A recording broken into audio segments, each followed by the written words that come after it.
Hey, so today's episode is answering the question, what is your relationship with time? Part 2. Now, Woods, I know that we said we wouldn't do part 2s. We've been over this significantly. This is our second part 2. This is our second part 2, and I hate It's embarrassing. I hate to say it, but this could be a part 3. What? I'm just flagging it. What do you mean? I'm just saying this could. That's it. That is a huge call before we've even started talking about it. I know, but I wanted just 2 things for you. So, firstly, I've had time to think about this. Oh, that's scary. And you're sober at the moment, so that means that Secondly, it's been 7 days, but in your world, it's been about a year. Secondly, I microdosed this morning, so Oh, interesting. Yeah. Okay. First What time does that in a mean? while. What does that mean? the neural pathways are open, mate. So a lot of thoughts.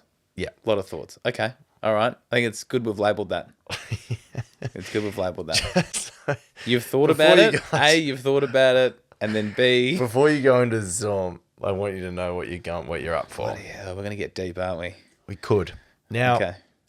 also, I feel like I think we got to the end of our last chat and we kind of touched on time and creativity, and I just wanted to wrap that up. Oh, because I okay. don't think we wrapped that up well. And I just think for anyone who is a creative person, that would have been frustrating.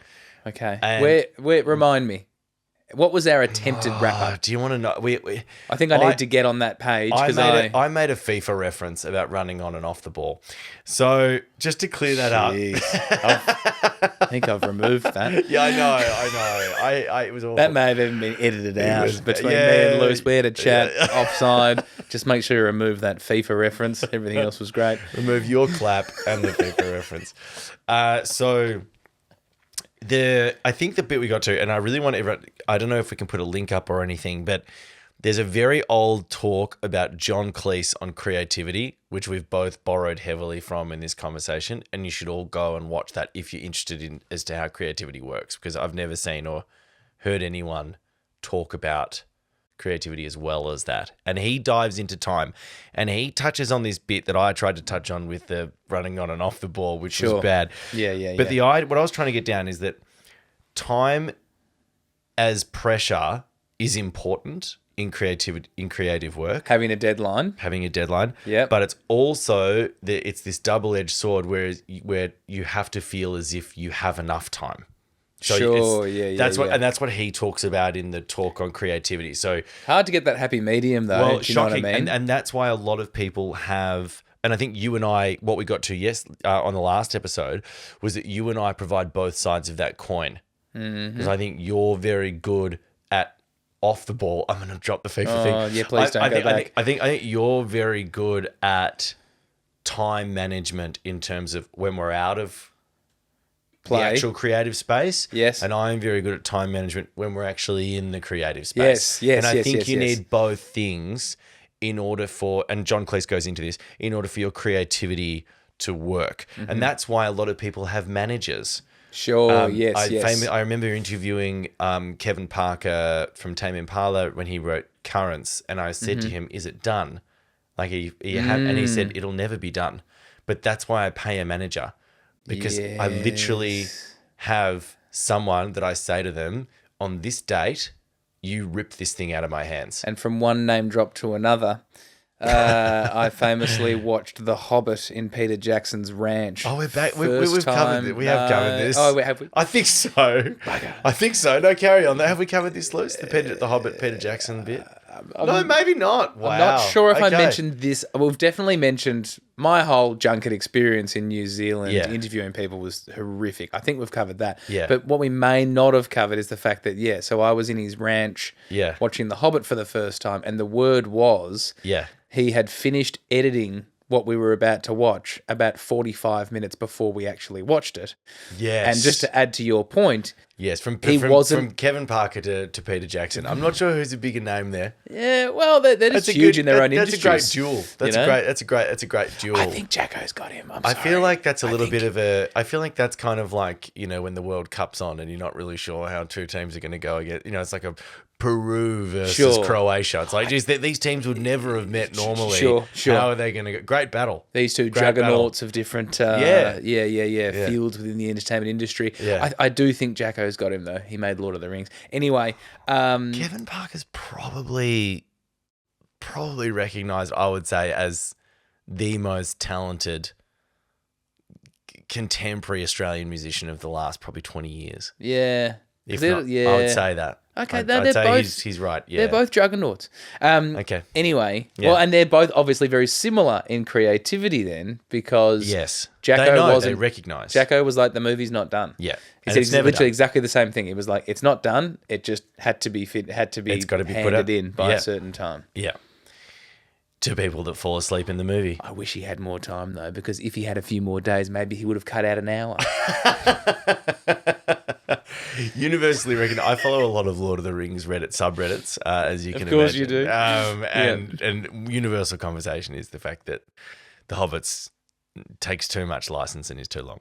So needed more time. To wrap that up, where I want to conclude is that your relationship with time, ironically, and I think maybe we should get this on a Will and Woody on a Will and Woody t-shirt or whatever piece of merch we're going to. Currently, I think Proward should be on a piece of merch. Yeah, that's in the lead. I think that your relationship with time is indicative, again, same as your relationship with your small talk, of how much you love yourself. That's where I think we got to. Yes, right, okay. Okay. So the creativity thing, go and watch the John Cleese thing. And then with the time thing, I think it's important to realize that how you reflect on your time is really how much leeway you give yourself, how much love you give yourself, how much time you allow yourself. And I think for creative people, that's really, really important.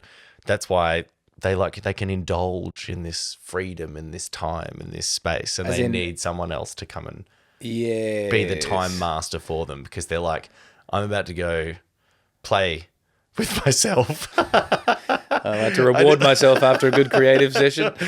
Make sure I've got 15 minutes at the end of this before I'm due at the airport, because I like to play with myself. Go and play with myself. My God, have I come up with some good stuff this morning. I've been locked away in a house by myself for a year, playing with myself, furiously masturbating for a whole year. Tells their manager or agent, put your headphones in, you know what time of day it is. Got 15 minutes to myself. Oh, very Don't funny. Make me do it in the car. Very funny. So I'd rather do it at home. And I think this is where it ties into the topic today, which is where I'm excited, because I think what we're constantly discovering on this podcast is that it's never the content of life that matters. It's your relationship with the content. Sure. That matters. Sure. And I think that leads into this week. This is our relationship with time on the planet, our time here on the earth, what that means to us, how you quantify that, how you come to terms with that. And it's given me two quotes. My God, you have thought about this. I have thought about this. Okay. There's two quotes that come to mind. One, I think, is very highbrow and everyone can scratch their heads and go, geez, Will's a clever boy. Okay. And the other one, I think, is going to give us some fun. Okay. So the first quote, Henry David Thoreau. Great. Right, famous American related to philosopher. Justin? Nah. Okay. Philosopher. Louis? Nah, they are related. So if he's not related to Justin, Fair he's not point. related to Louis. Fair I think point. you cancel out both Thoreaus. Fair point. He spends a lot of time in the woods, isolated, Bon Iver style. Anyway, my favorite quote of his is, most men spend their life fishing without realizing that it's not fish they're after. Yeah, good one. That's a great quote. I love that quote. Which is a cracker. Yeah. It's actually just putting the line in the water that is life. Yeah, well, nice. Exactly. It's actually nice when you notice that moment, or like, let's be honest, like that is what fishing should be about. I think if you're fishing to catch fish, I think that's what fishing is about, mate. No, I don't think it is. Yeah. Like for mine, well, unless you're on a trawler. I mean, if you're at, what do they call it? What's that show called? Perfect Storm. No, Deadliest Catch. I never watched Deadliest Catch. But you know what I mean? Like that's those guys. They're not out there for the serenity. They're there to catch bulk crabs. Sure, but that's their work, right? That's their job. That's their work. That's what I'm saying. They're after the fish. Yeah. They're not coming back from a big day going, I didn't catch any fish, but geez, how good was it out here on the trawler, boys? It's not good. For 9 hours away from our families. It's not good. Yeah, 9 hours away from our families, getting swept away by Arctic seas. Shocking. 2 people die. Like it's... 2 people die. I don't think people die all the time. But not each trip. You don't come back from a trawling trip and go like, yeah, all right, so we've lost 2 this time. Put it out in the paper. We need a new net. I want to know. Net puller. I want to know. I don't know if Lucy can look this up. I want to know how many people die on deep sea fishing on fishing boats every year, because it would be. So I reckon someone would die. Maybe not every time. Maybe every second time someone would die. Oh, that's absurd! It'd be less than 10 people would have died on trawlers. They get paid a lot. They get paid a lot because you have a chance of dying. It's called deadliest catch. It's a pun. No, they're referring to the deadly fish that they catch. No, it's a pun. It's a two. She got it. She's got it. How many? In commercial industrial fishing, it's estimated around 100,000 people globally each year. Shove that right up your fish. And it's shoved. Yeah, that's 100,000. Whoa! I told you it's called deadliest catch for a reason. It's not because they catch 100,000. It's not because they're catching piranha. It's because they die. I thought it was because they're catching piranha or sharks, and the catch is deadly. It's a pun. My God, the deadliest catch. Why would anyone do it? Because they get paid a lot. Yeah, so money's good, right? Oh, yeah. We should do a whole topic on why anyone trawls, but that's not for today. Why would you trawl? And we could get a trawler on. I love the ocean. We could chat to a trawler. Someone dies at the end of Perfect Storm. They're trawlers. I think a number of them die. Spoiler. Well, come on. It was like 20 years ago. If you haven't seen it, you're not going to see it. Oh, is that your limit for... Well, 20 years, I'm not even thinking about it. I'm just going to be flippant about spoilers. I think when you're around 10 years, that's when I get a little bit careful, I reckon. But 20 years, grow up. If you haven't seen it, stuff you. Yeah, fair enough. But because the Clooney only dies. Clooney definitely dies. Yeah, but the mystery is around Wahlberg. Is it Josh Hartnett left in the? Is it Wahlberg left in the? Wahlberg's in the ocean, and there's a part of you, and he's just in big waves, and there's a part of you that's like, you'll get to the shore, but you think about it now, he's not getting to the shore. That's right. No way. It's I think that's fascinating with the ocean, or certain deaths when you're younger, and is this idea of you look at certain deaths and you're not really sure how people could die there. I don't know if you ever watched like a movie, like something in the movies. Like I remember watching a film early on with Dad called French Legionnaire or something. It was a Bruce Willis movie, shocking movie. Don't recommend it. But the way that they tortured and killed a guy was they dragged him behind a bunch of horses.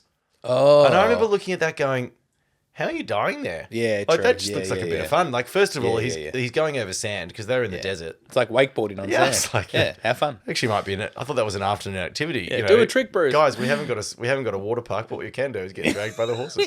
So you look at that and you go, how are you dying there? It's the same as like suffocation or people dying in the ocean. It's quite hard to quantify when you see it. There's an invincibility you have it as a child. Yeah, I reckon when you're in the waves there, just in the waves. Can he swim? If he can swim, he'll he's make all right. it. Right? Yeah, totally. Yeah, or if anyone dies in space, like when you first see a death in space, and you're going, yes, how?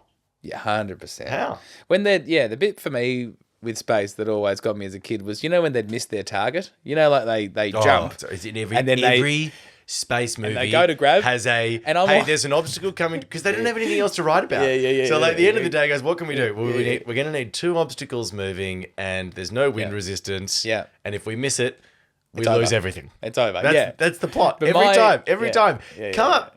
Yeah, it's either alien or you miss the thing that you're trying to catch, or you're running out of oxygen. They throw in you're running out of oxygen. Well, that's just a constant thing. Pressure. That's just a constant thing. Yep. And then at some point you're going to have to make a leap of faith onto another space station, and you're going to have the moment where you miss the first rung and then you get the second rung, or a rope comes out of nowhere and it's like, whoa, I thought you were dead. Where did you come from? Yeah. Or they think they've lost him. Yeah. And then there's camera and he's hanging on. To like an engine part hanging out the back. Yeah. We've seen it before. Hang on a second, we've got movement in the hull. Yeah. He bloody made it. Yeah. But I would always just hear their voice over the radio. Captain. Pull me in. Pull me in. But I always watched them and I was like, how are they missing the rung? Like, what an absolute spud. Yeah. Like, it's just like, how did it slip between your hands? There's no wind. But as I've got older, I think that'd be really hard. Yeah, I think that's the point. But I've only realised that later. Like, it's just that's pretty much impossible what you're trying to do right now. Yeah. So I love that we're talking about death, because this is the other quote that I want to talk to you about, which I think we can have. First one was good. The first one's a great quote, and these aren't meant to be things that we can answer now. I think this is just things to percolate on around this topic. This is why I think this topic's so big. There's no answer here. This is a big topic. So I don't think everyone should know that. We're not going to try and answer anything here. Like your relationship with time in terms of how you feel about the the finitude of your life is that's a big question. Don't sell yourself short. We might nail it. Well, who knows? We might get there. We're not saying we will, but we might. We might. So the other part, I actually had a thought today that we could, all of our podcasts ongoing might just be trying to define your relationship with time. This could be a big parter. You're right. This is already stinking of part 3. Right. We wasted a lot of time talking about fishing. Right. So, God, sorry. Just stop. When you want to go back to the 100,000? Well, I just find that was, by the way, one of the most satisfying fact checks I've ever had in my life. That was amazing because I couldn't have been more. And I also got to alley-oop to Lucy, who you scorched at the start of the pod for the bad clap. Yeah. And she was back with a vet. Like, I've never seen someone pick up her phone with more glee. Yeah, well played. It's almost like she knew. She was like, I reckon Will could be right there. And I can't think of anything better. Than just, am I right there? That was a good moment for you, wasn't it? Because it was even like, it was higher. I alley-ooped it. I'm running down the court, see her running down the other way. Alley-oop. It was unbelievable. She absolutely binned it. And I had nothing. Like, there was nothing about that fact which made my comment redeeming at all.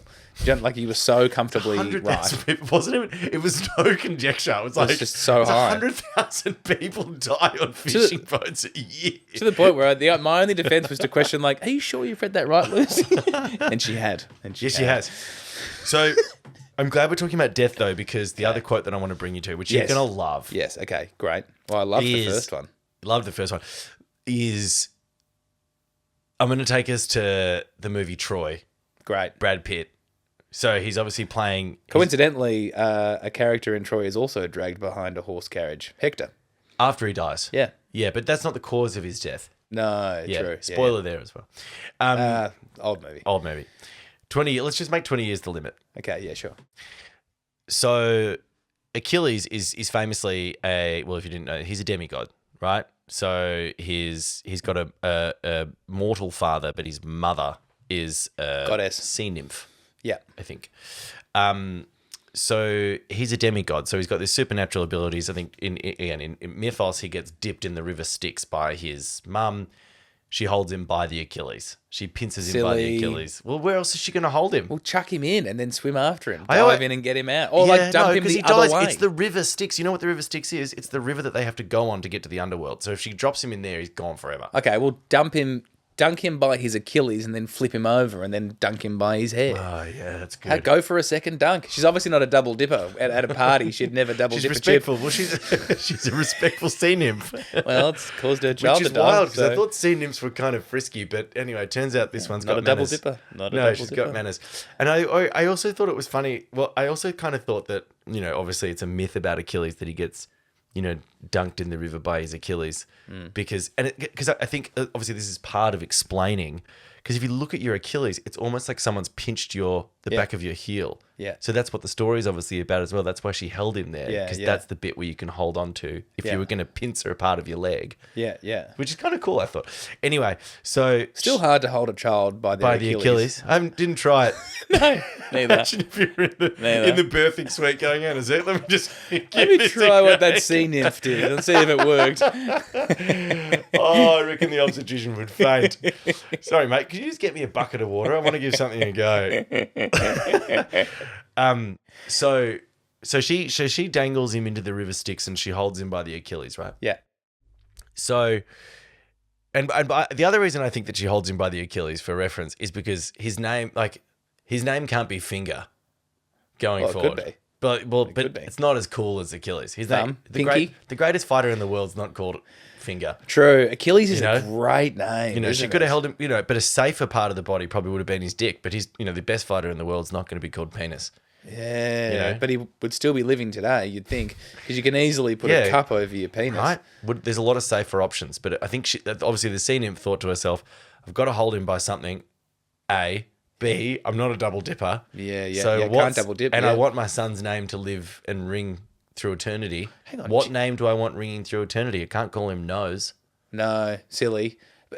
Question though, so Achilles came after we named the Achilles? Or was the Achilles heel named after Achilles? Achilles heel's named after Achilles. So it doesn't matter. So because the penis may have been referred to as an Achilles. Do you know what I mean? Like you're putting the cart before the horse. You're saying that the reason she grabbed him by his Achilles is so his name would be Achilles. Well, I think she had to think about that. Well, I think my point is, if she dipped him in there by his pinky, we'd call the pinky the Achilles. But I think it was already called your Achilles. Oh, so you do think that way? Because do you know what I mean? Like, I think Achilles came before we named the Achilles heel. Luz, you know what to do. Because I need to win here. I obviously need to win. I'm in the doldrums. So what's she asking there? Effectively, what came first, Achilles or the Achilles heel? So what came first, the Achilles the fighter? Yeah, or Achilles the demigod, or Achilles. Yeah, that might be a ChatGPT number. That is a real doozy of a question. Or you could say, was the Achilles heel named after Achilles, or was Achilles named after the Achilles heel? No. The Achilles heel, that expression is named after Achilles the fighter. Okay, so we've got it because that's his weakest point. So we've got it. The Achilles heel means that's your weakest point. Yeah. He gets shot in the Achilles by Paris. Yes. Who's the Trojan. But played by Orlando Bloom, hilariously. Bloom. Such a bitch. He's never looked like more of a bitch in that movie. He's a perfect bitch, Bloom. I find it quite ironic, and I had to go to Lord of the Rings, that in Lord of the Rings, Legolas is, beautiful, but also a lethal fighter. Arguably, he's the best fighter in the whole universe of Lord of the Rings. And he plays he got range, Bloom. Who would have thought? Yeah. He's a beautiful bitch in Troy. Yeah, totally. God, you dislike him. He's a proward. He's so weak. He's a proward. He is a proward. He's a proward. Oh, he's not proud. He's not. No, he's embarrassed because he thinks... He does piss his pants when he's about to fight Achilles. Right, and he thinks he's this tough warrior, and then every time it comes down to the clinches of, like, this is when you're going to prove your bravery... He bitches out. He does. Like he pisses his pants. He runs up to Hector. Yes. He hides behind his brother. It's a sad scene. He fights Achilles for a second, and then he fights some other guy for a second, another champion for a second. I think it's Ajax from the Trojans. Yeah, I can't remember. Who batters him with his shield and gives him a blood lip. And Paris, who by the way is the reason the whole war kicks off. Yeah. Because he sleeps with Agamemnon's wife, Helen of Troy. Yeah. Who's played by... Diane Kruger. She's the face that launches 1,000 ships. Absolutely. So Paris sleeps with her. He's the guy who sleeps with her, and then he fights Agamemnon. Agamemnon goes, "I'll bloody fight you, mate." That's for right. him, mate. That's Agamemnon, who's played by the guy Logan Roy, unbelievable actor. Yeah. His name. Bloodies his face, and then he goes crawling back to his brother. Yeah, it's sad. It's sad. And Hector goes, "Don't make me do this." Yeah. Like, your pride means more than this. And before that, though, Paris was all like, I will fight for her. I will fight for the woman that I love. Yeah. So he's not a proward. No, he's not. He's in denial. He's a denoward. Okay, we'll work on that. Now, quick fact check here. How do we go with the Achilles and the heel? The tendon is named after the ancient Greek mythology figure Achilles because it lies at the only part of his body which is still vulnerable. Yeah. So Achilles the warrior came first. Yeah. So my point is that it must have already been known as Achilles. Well, the sea nymph could have dunked him by his penis or his pinky or another term which doesn't sound as good. And we would have then known. I'd love to be referring to my doodle as an Achilles. Achilles. Yeah. That's a shame that the sea nymph didn't do that. But then vice versa. So then your heel would be called a penis. I'm not sure it would work like that, but I like it. Would you rather an Achilles as a penis or a penis as an Achilles? I ruptured my penis. Oh no, shocking injury. I'm just imagining a whole bunch of guys with just a dick flying out the back of their heel. No, it wouldn't turn into a penis. Really drastically less sexy, isn't it? Oh, that's good. All right, so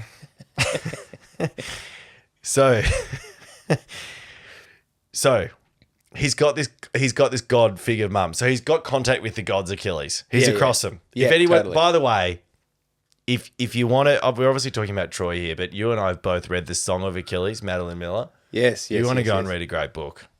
That is. Yeah, I loved it. And it has the stamp of approval from the king of Greek antiquity and mythos, Stephen Fry, whose life's work is to do that. And we had him in the studio and Stephen Fry was like, yeah, it's great. I fully respect that work. So if you're into this stuff, go and read The Song of Achilles. It's a great book. Anyway, Achilles, he's in touch with the gods. Yes. He has this moment. I can't remember who he's talking to, but remember the whole movie is about the idea of living forever.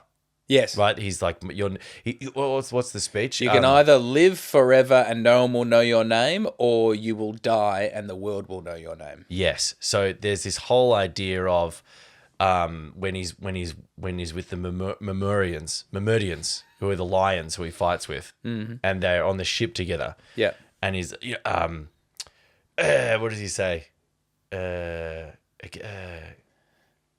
Take it. It's yours. Oh, what's that? Immortality.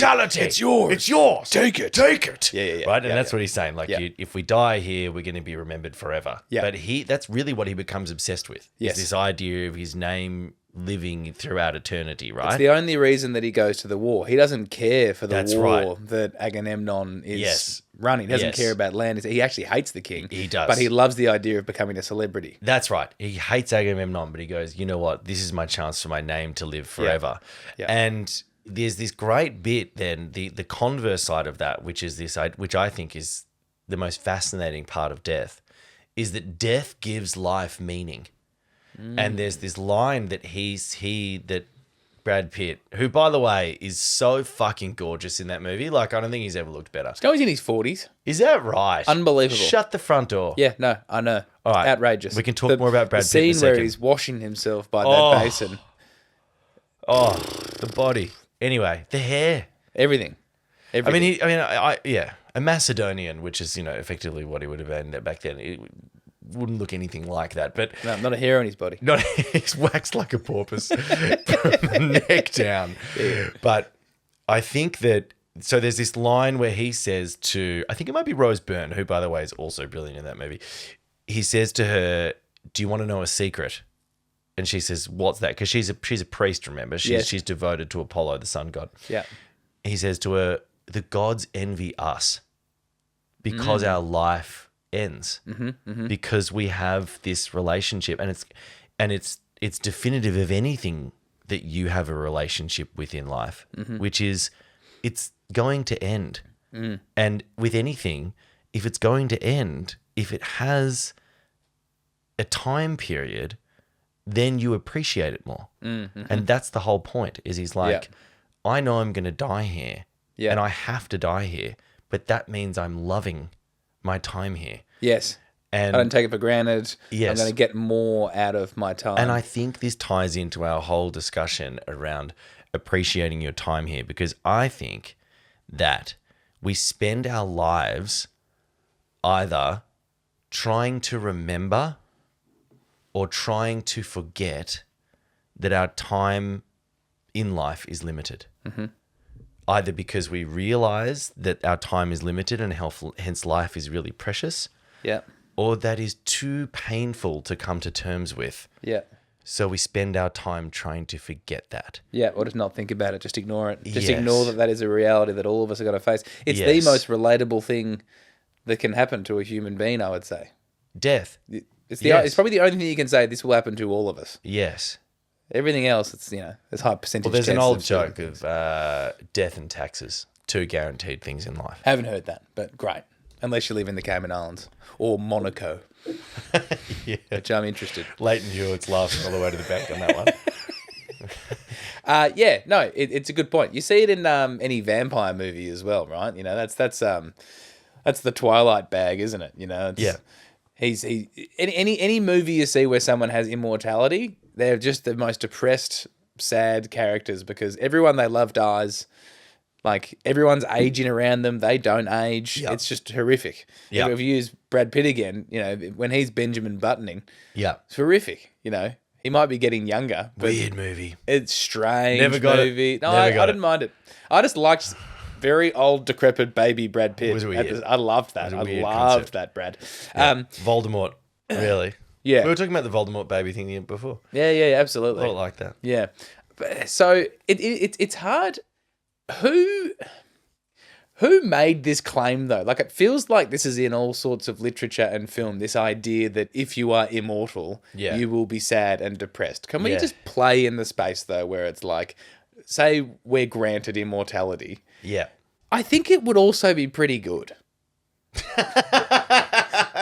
not as interesting. Like, no one's watching my movie where I'm just like, He is so pumped about living forever. Like, he doesn't have to worry about the concept of death, right? He just like lives through all of these different ages and But I don't know. So obviously it's not as interesting. But like, would we definitely the one side of it which I find obviously depressing is that the people that you love, if you're the only person who is immortal, that would be horrific. That's the bit. I think that's worst. I think that's well documented even without the living forever concept, which is you're the lesser what's the worst thing to happen there? You either die early enough so that you have an early death, or you live long enough so that you watch everyone that you love die. Both pretty bad. Both really bad. Yeah. Both really bad. You will be faced with one of those things. Totally. But if we're choosing immortality, let's say if we're given the choice for immortality. Let's put immortality back on the playing table. Right. Okay. So you have to face that point of it, which is everyone you love is going to die. Yeah. But how long are you keeping your youth, by the way, in this immortality? Oh, good question. Are you Wolverining it? Yeah. Let's say if we're given this deal by some god, the god of immortality. Yeah. It's like you will be frozen now with the age that you are at. The god of immortality rather than the sea nymph's not giving us to it. Otherwise, we'll have penises for ankles before we know it. No, I think what would happen, though, if the sea nymph did it for us, they'd dunk us by our doodles, and so that my doodle would age like anyone else, except the rest of me would stay youthful. Be like, what? Wouldn't that be ridiculously? You'd never go to swimming pools. You know, mate, it kind of looks like you've got a penis that's 150 years old. What is that? Anyway, but I don't even know what a 150-year-old cock would look like, but it would be confronting. I don't think it'd be nice. Yeah, I don't think it'd be on there. Yeah, I reckon if you were 150, you'd just be like, I've stopped looking down for 40 years. I'm just don't want to know. I've got rid of all my mirrors. Oh, all my mirrors are from the waist up. I don't want to know what's going on down there. Or you just become a never nude. I just always wear jocks. But I don't know if I'd get bored. I don't know if I'd get bored of living. No, well, It's just, again, I fully appreciate I'm taking away a huge part of this, which is that idea that everyone you love will die and you'll be very lonely. But I just think I'd find things to do. I'd probably have 100 years of mourning. Mate, so give me 50 years of mourning. 50 years. 50-year mourning. Think about it. I'm 30. Do the celibate thing. Yeah, right. I'll go live in a cave. I think in some cultures, it might be Jewish culture, if you're a widow, you wear all black and you don't go outside for a year. Okay, times that by 50. That's a lot. Why are you doing that? I'm just saying, so I just get past. You want to prove to the world that you've repented? So no, I just want to prove to. Like, I just know that I'm 50 years. You're probably just going to play PlayStation. Be very unhappy.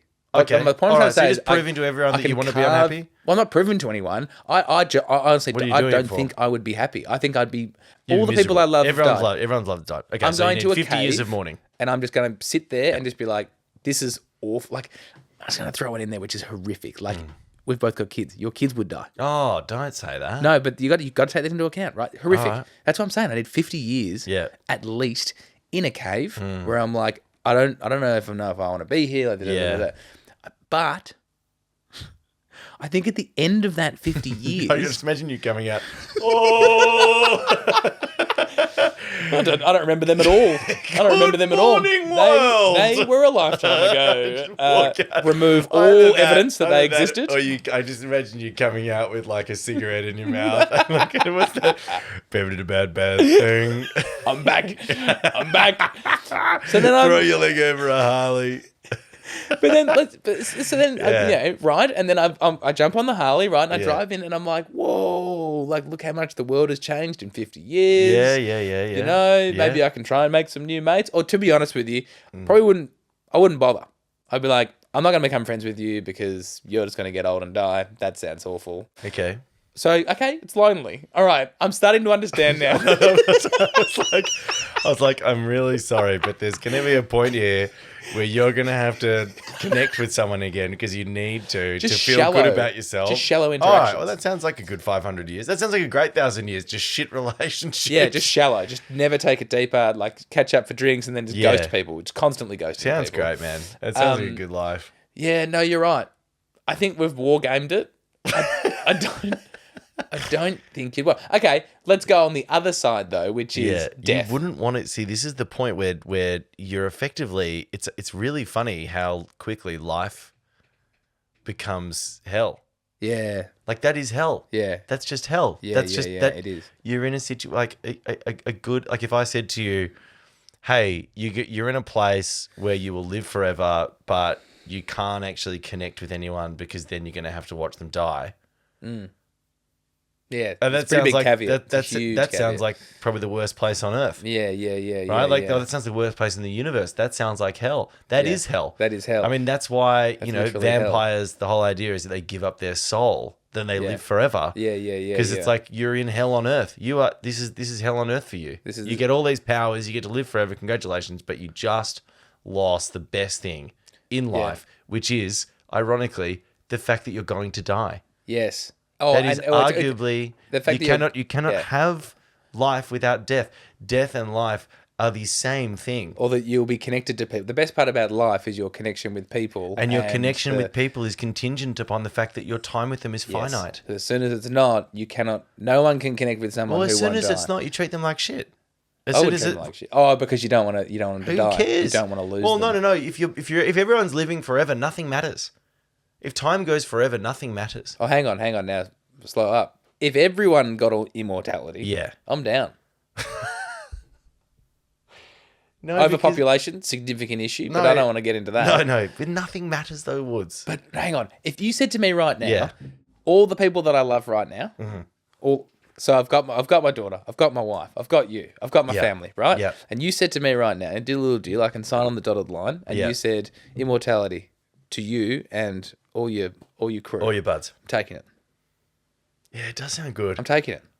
I could live life with my family and I don't want that ever to end.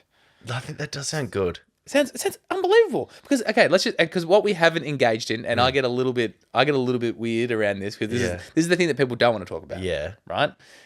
Dying. Yeah. Okay. So more often than I'd like to admit.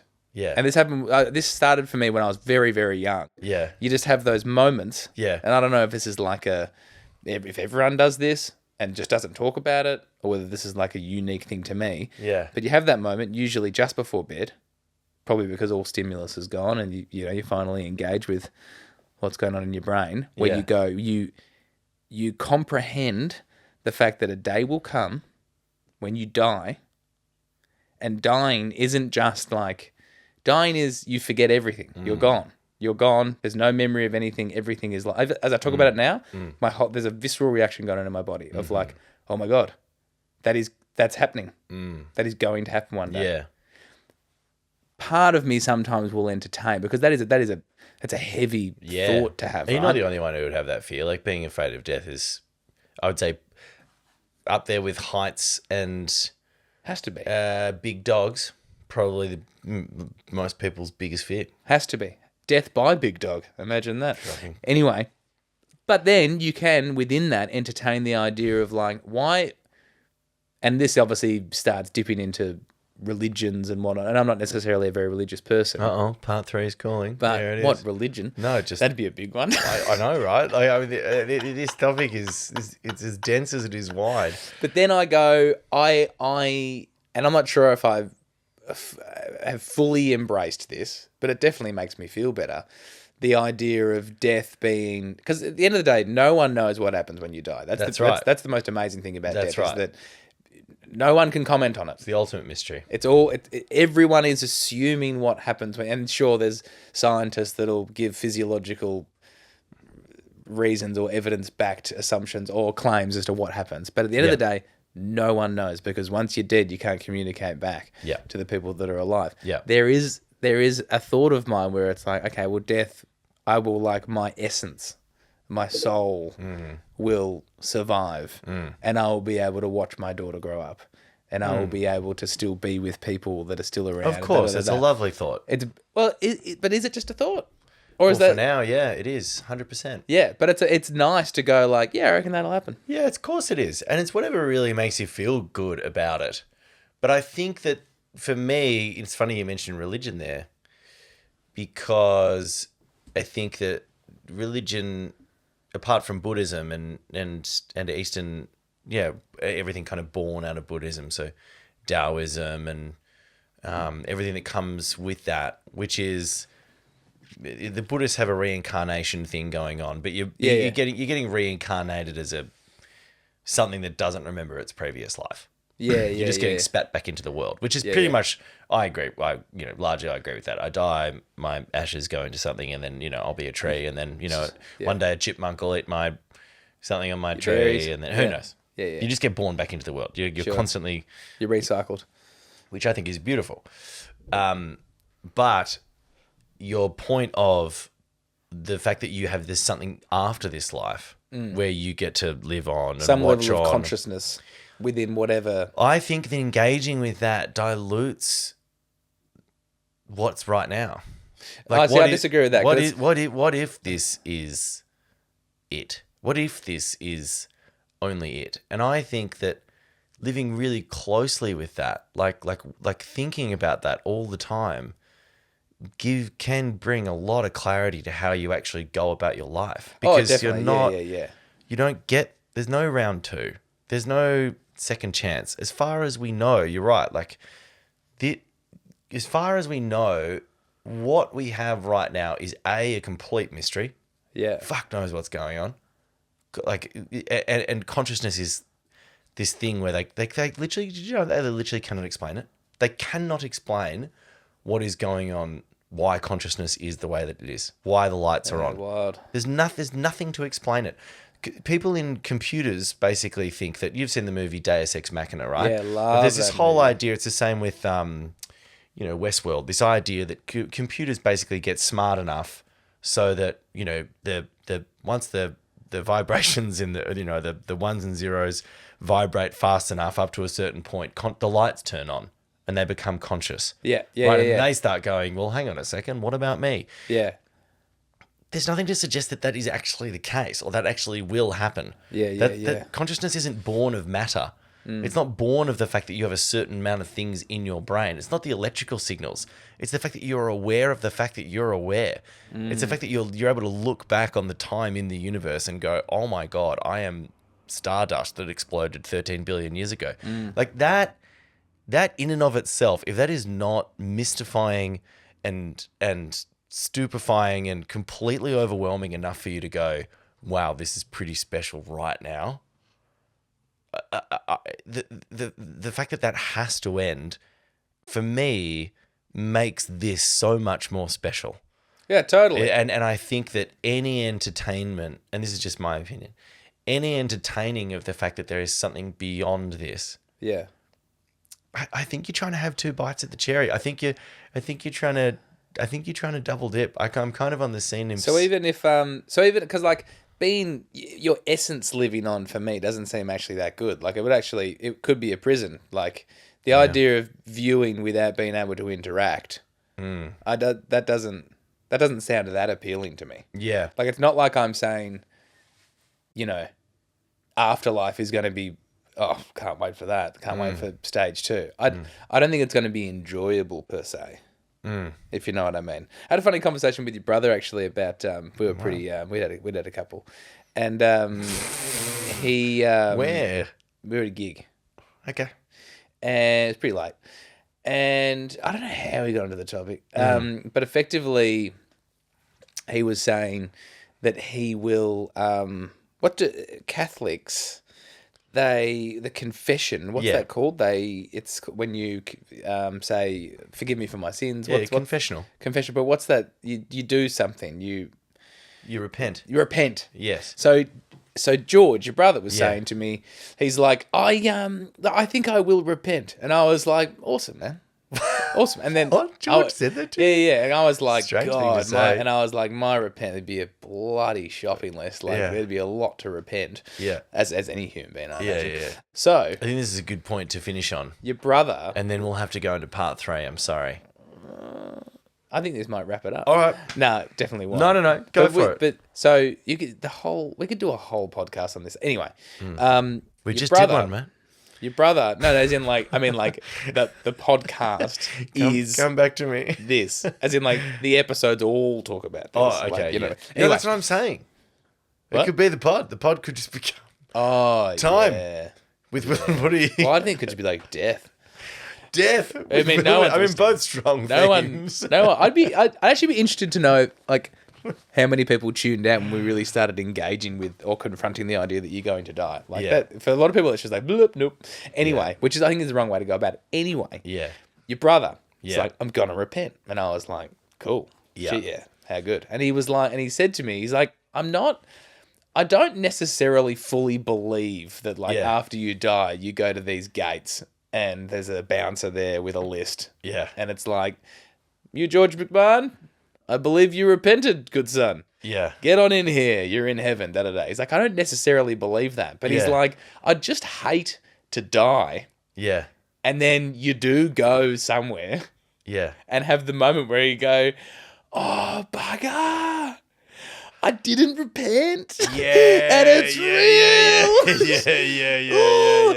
Yeah. You want to hedge your bets. That's what he said. He's like, I'm kind of just hedging my bets. Because he's like, look, if I die and there's nothingness, it's like, oh, look, it took me 10 minutes to repent, whatever. You know what I mean? But like the idea that I didn't spend 10 minutes you've ever spent in your whole life. Right? Yeah. Although I think that God would be onto the fact that you weren't actually not a genuine repentment.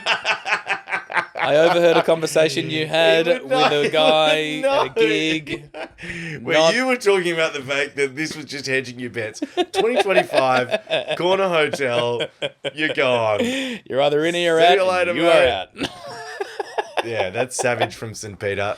Yeah. Okay, so I think where we didn't really get to within this pod, which is probably, I was going into this pod thinking that this was going to be the bulk of the pod, is how then, with all of this in mind, if you're confronting all of this, how then is it best to spend your finite time? That's awesome, Woods. That's a great question. And I think that is where we're going to get to. And I reckon this is episode 3 because the cameras are dying on Lucy, much like the Greeks were dying under Achilles' sword. Sorry, the Trojans were dying under Achilles' sword. Oh, yeah. Final thought on that, by the way. If you're into it, if we want to... Oh, sorry. I don't know how you're not thinking this is wild. Like, this has never happened. Yeah. We have spoken about death and like, okay, this is probably the closest we've come to any sort of like supernaturally kind of vibes. Yeah. All the cameras are dying. Yeah. I'm sorry, but if that doesn't knock your socks off, then, you know, you gotta sniff the roses sometimes. Okay. On the death thing. Yeah. There could be something in getting my mother-in-law on who works with death every day. That would be a pretty interesting chat. Yeah, that would be good. And the other thing I was thinking was in terms of the time management thing, there's a guy that I love who wrote a book called Time Management for Mere Mortals. Oh, yeah. A guy called Oliver Berkman, who could be a great conversation. Oh, okay. Who's literally written a whole book about how you best maximize your time. I would also like to suggest, holy moly, I don't know if the cameras are picking up on those noises, but we're just an audio now. If you're watching this on YouTube, it's just gone black. That's fine. We will see you guys next time. Great chat. And it could be anything next time. No, it'll be your relationship with time, part 3. Yeah, and that's just how you should spend your time. I think that's the... I love that. See you soon.